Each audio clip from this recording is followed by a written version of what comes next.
For over 60 years, Sudbury and its miners have had a strong relationship with unions, which has seen them through many ups and downs. Sudbury was originally founded as a small lumber camp, yet everything changed when an ore deposit at the Murray Mine was discovered in 1883. What followed was an influx of prospectors and mining companies when a huge nickel deposit was discovered under the region. In 1902, a group of small mining companies merged to create the International Nickel Company Limited, and in 1919, the company officially started using its abbreviated brand name of Inco. During the Second World War, miners in Sudbury unionized for the first time with the mine, mill, and smelter workers. In 1967, Inco's union workers in Sudbury merged with the United Steelworkers, forming Local 6500. The early 2000s brought big changes to the Canadian mining industry. On the market, several mining giants looked at buying Inco. Finally, the Brazilian mining company CVRD officially took over Inco, and on November 29, 2007, the company was renamed Vale Inco. Local 6500 saw its members go through 4 strikes before the recent one in 2009. This ongoing one has surpassed the 1978 strike, which until now had been Canada's longest mining strike. My name is John Farah, and I'm the president of Local 6500 with Steelworkers in Sudbury. So it's a tough go. We just passed the 8-month mark. It looks like we're going to go longer than we did in 78, which was 8.5 months. So it's not a proud anniversary, that's for sure. But it seems that our choices were few. It's either give up everything you went on strike for, everything your parents went on strike for, or keep fighting. And our members they're pretty solid, they're pretty tough. They understand that if they give up now, what happens 3 or 5 years from now? Where are they then? So I really, really congratulate our membership. We're so proud of them. We have so many younger families that are now part of this membership. Some of them, this is their first strike. You know, imagine your first strike is 8 months long. That's tough. That's tough. And a lot of the things that you've saved up for, you have to let go of. That's really tough, but I'll tell you what, you never forget. You never forget. The rest of your life, you never forget what the company did to you. In 78, 79, which was the last 8-month strike in this community at Inco, and there were 14,000 employees who were on strike. Now you can imagine that is the workforce on which this community was developed. And so it brought the community to its knees. I mean, businesses were going under all over the place. It was harder than today because that time too, the interest rates were 21% on mortgages. And today the interest rates are 3% for mortgages. So it was a lot harder on young people like myself at that time. We met right after that strike and decided that we need to take some steps to diversify. During that 78 strike, that's when most of us became activists in the union, became grievance stewards and health and safety committee people, and got more involved. And because we never forgot. The company said they didn't need us for 8.5 months. Basically, they didn't need us for 8.5 months. This company is saying they didn't need us now for 8 months and maybe more. And as a matter of fact, they're trying to produce without us. That's the big difference in this strike, is that they're trying to produce. Inco never did that.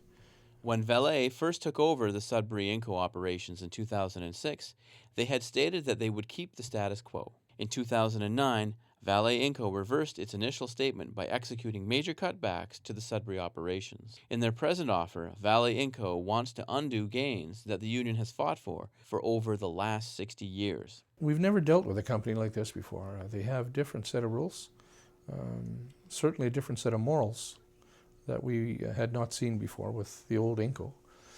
We didn't have a good feeling about it. All through the negotiations process, we felt that the company wanted to discuss their issues only.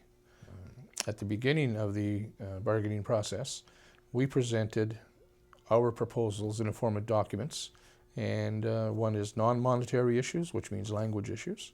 The other document is monetary issues, which means wages and holidays and things like that. We presented them with 2 packages. They presented us with a piece of paper, which is unusual, because usually the company presents us with a document. This time they presented us with a piece of paper, not really talking to issues, but talking to cultures.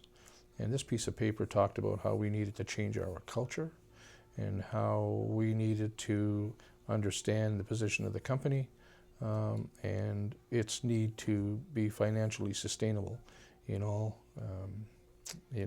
quarters. It had nothing to do with bargaining. Right off the bat, we just did not have a good feeling about where this process was going. And so it was our suggestion back in May that we just extend a 3-year contract with no raises, no changes, just date changes in the language, that's all, and go with the status quo for 3 years. And they said no. So we suggested at some point that we do a 1-year extension. Same rules apply, no raises, nothing. And they said no. Well, I don't know how you can get it any cheaper than that. And so when they came after us about the bonus and the pension plan and job security and contract, it was pretty evident it wasn't about money. And to this day, I believe it's not about money. This company is about, they told us this, that we have to change our culture. And by that they mean that we need to fall in line with their work sites all over the world, which means that they wanted concessions, huge concessions. It was about losing everything that we've been fighting for the last 65 years here in Sudbury, 60 years or so. It was all the stuff my dad fought for, my grandfather fought for. I'm third generation Inco employee, and how do you do that? How do you let those people down after they fought so hard to get to where we are today? And believe me, everything that we have today, companies never gave it to us. It was through negotiations. It was through strikes that we were able to get things. That's a hard way, to grow up in your working life, by having to go on strike every 3 years to get a wage increase, by having to go on strike every 3 years to keep your health benefits or to keep your pension benefits. And so now that this company comes in from another country and says that we have to change, boy, that's a hard pill to swallow. In early March 2010, Valley Inco presented to the striking members of Local 6500 a revised offer, which was rejected with an overwhelming majority of 88.7%. The large issues that were on the table back in July are still there. And there was a new issue that came up, and it's called the Return to Work Protocol. What that means is that if the membership and a company are able to come to an agreement on a contract, then there's a document that's agreed to by the company and the union that basically is a roadmap on how our people get back to work. Okay, so if the strike is over, now the question is, who's going back? Where are they going back to? Is there going to be any layoffs? And they won't answer us. They won't tell us that. So we said to them, well, how are our people expected to vote on a contract if they don't know if they're going back to work or not? And they won't tell us that. They tried to go around the bargaining committee. They were trying to get the membership to split with the bargaining committee. And I think they made a vital mistake. Again, they didn't learn by their mistake last year. I think they made a vital mistake again, because once our members met with us and we explained what was in that contract and again what was not, they turned it down by a bigger vote than we went out with in July last year. The biggest impact of this strike has been to the individual men and women who have been without wages for almost a year. For Tim Audette, a 14-year veteran at Valley Inco, this strike has turned his life upside down. Big time. I lost one of my vehicles, lost the use of all credit. I'm basically living on, right now I worked a little bit. I finally found a job after putting out more than 300 resumes for a little outfit that's fly-by-night. If it wasn't for unemployment right now, I'd have to leave town, which I think I might be doing soon, because I don't think I'll be one of the guys recalled. If I knew 8 months ago what I knew now, I think I would have tried to leave town when I had the chance and when I had the money to do so. The major difference between this strike and past ones has been the company's use of replacement workers, or as they are known among the strikers, scabs. In my time around the city and the strikes that I've seen here, I have never seen this company, Inco, now Valley Inco, I've never seen it try to produce product while the strike was on. It can't be a happy modus operandi for the company to be having to run through a picket line every day, to have to pay exorbitant amounts to get replacement workers to go in there and work. It can't be a productive environment, as far as I can see, where you've got your workers angry and they're out there picketing because they haven't got a contract with you, and you're trying to produce with replacement workers who may or may not be from this community. Oh, we're all scared, of course. When I see these people walking in and I see the company saying, well, we're going to pay these guys $5,000 a week, why got to give it to us? Why give it to them? It's beyond me. I don't know. And I've asked for replacement workers. Well, I don't feel right about it. I tell you right now. I'm hoping that things stay under control. That's all I'm hoping. I don't want to see nothing happening. When I first came into the Sudbury area in 1962, was 24,000 hourly rated employees at Inco. Now it's down to 3,000. So considerable amount of change has happened. And so I guess this company is thinking that they can replace 3,000 workers. In 2007, U.S. Steel bought Canadian steelmaker Stelco.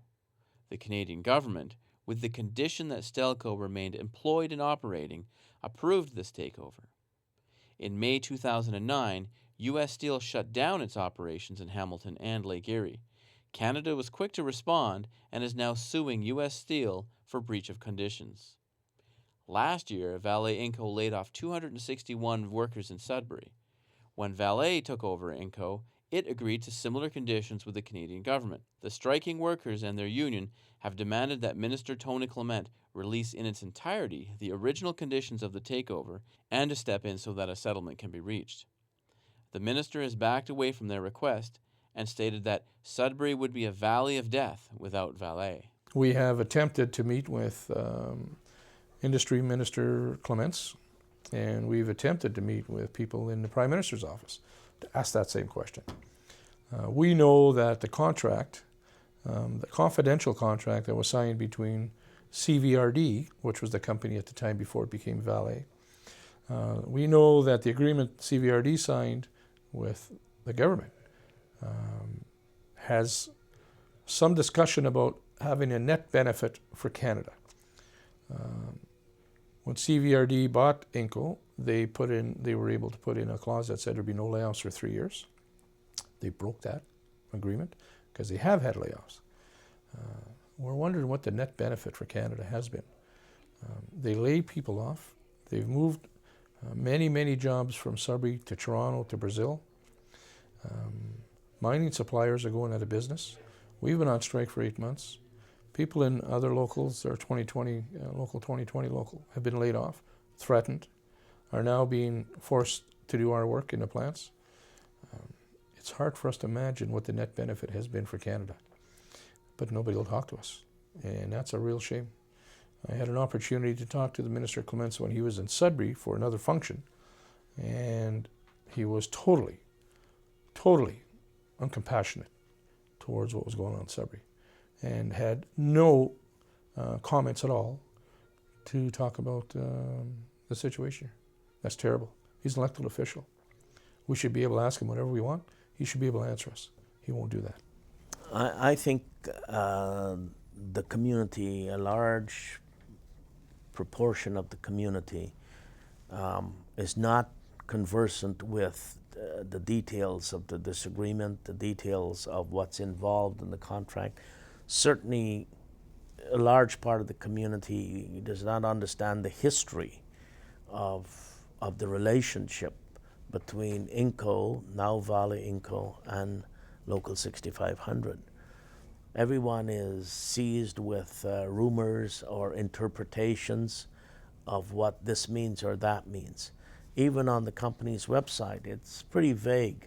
I mean, you know, if you go to it and take a look, the vacuity in some of the proposals is very obvious and may have resulted in the 6,500 members voting so overwhelmingly against the last offer. The workforce at Vale Inco and at Xstrata working around mines is now only 5% of the total workforce. So you can see why you have this sort of disinterest, because they're not directly or indirectly affected by what happens on the Vale Inco properties. I can tell you the support that we've gotten from this community and from all over the world really is phenomenal. Everyone is watching this fight. It's not about being greedy. It's about doing what's right. And unions and workers all over the world send us emails and donations and letters of support, knowing that if it happens here, who's next? Literally, we had a rally on our 6-month point in a strike, and we had thousands and thousands of people who showed up, took over the downtown core basically. People who were working in downtown core were banging on their windows in the office buildings, waving at us and showing our signs and supporting us. The financial support has been tremendous. We have a food bank in our Brady Street Hall that more and more every week people are taking advantage of it. And we have so many donations from the grocery stores that are helping us out. You name it, and people are there to help us. We got individuals going to the picket line bringing pots of soup or lasagnas or things like that. So yeah, the community really, really is very, very supportive, because it's not just our fight. They see that. One of the reasons that Sudbury has done well over the years is because they've had a large mining company and good unions. And people might think that's a funny statement, but good unions and good relationships make good partners. And if you have good partners and good working relationships, the community is going to thrive. We have another rally coming up on Monday, the 22nd of March. It's not only going to be local, we have people from all over the world coming in, mining partners who work with Vale throughout the world. And Vale sites are coming here. Again, this is the second time. We had a big one in September. This is the second time. And so these people don't come here for nothing. They come here because they believe in what we're doing and they support what we're doing. And we certainly appreciate that. 8 months is a long time to go on strike if you don't have any friends. And we do have lots of friends.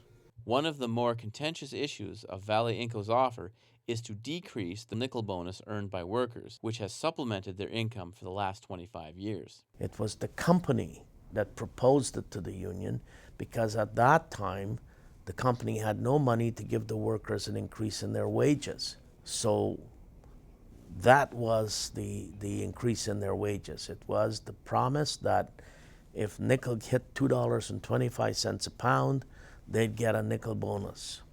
And it's been part of their collective agreement since then. And we thought that made sense. Rather than ask for higher wages every 3 years, which could put us in a difficult position in bad times, if the price of nickel was down, and which could result in layoffs.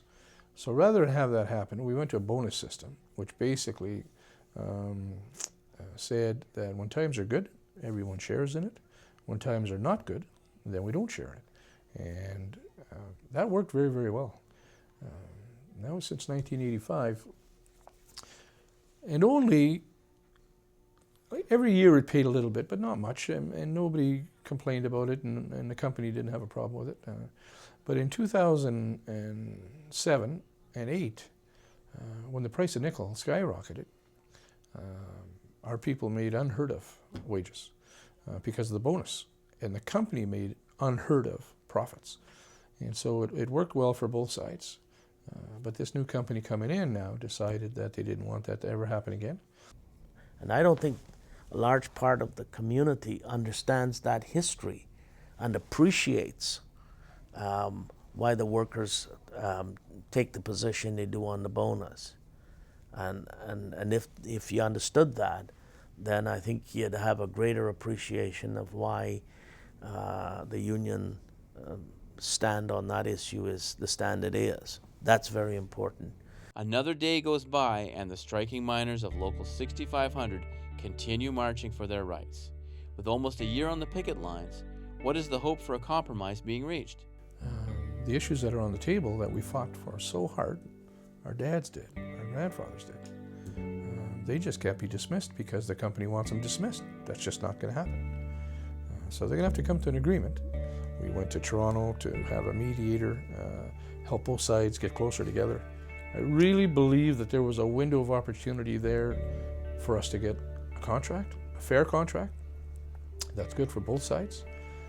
And I really believe that it was a great opportunity for Vale to start forming a relationship with our people again. I mean, that's so important. I mean, we're going to get a contract, but what's that workplace going to look like when our people go back to work? Not only the physical work site, but the mental work site, the morale in the work site. But there's still outstanding issues.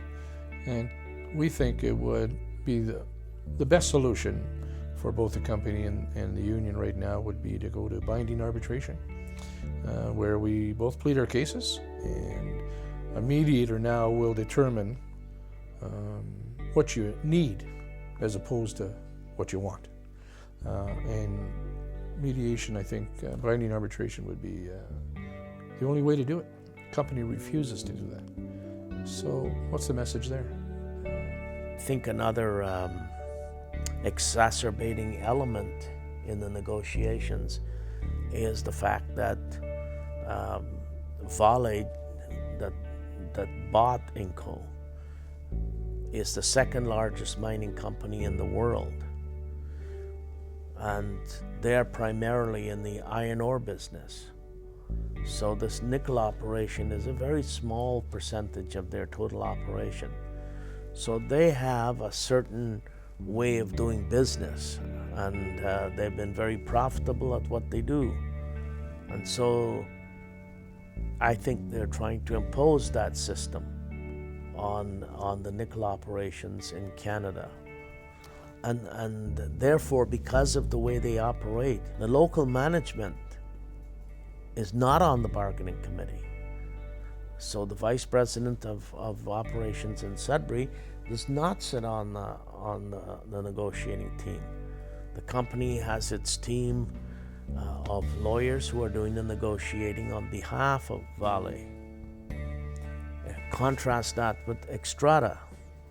And the local management, the vice president of operations at Xstrata, and his local management were the bargaining agents for the company. And they could make decisions. They had a deeper knowledge. They're better seized with the reality of the culture here.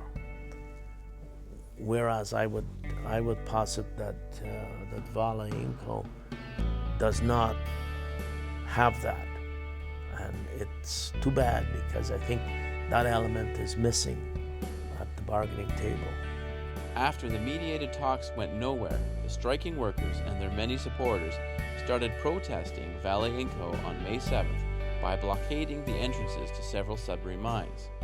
These actions resulted in the total shutdown of operations, forcing Vale Inco to bring these protesters and their union to court. On May 11th, a Superior Court justice ruled that the blockade was illegal, forcing the protesters to disband and enabling the company to resume operations with replacement non-union workers. This strike has become the longest mining strike in Canada's history. The solidarity of this brotherhood, that is known as Local 6500 of the United Steelworkers, have overcome many challenges in its history. This one will be no different.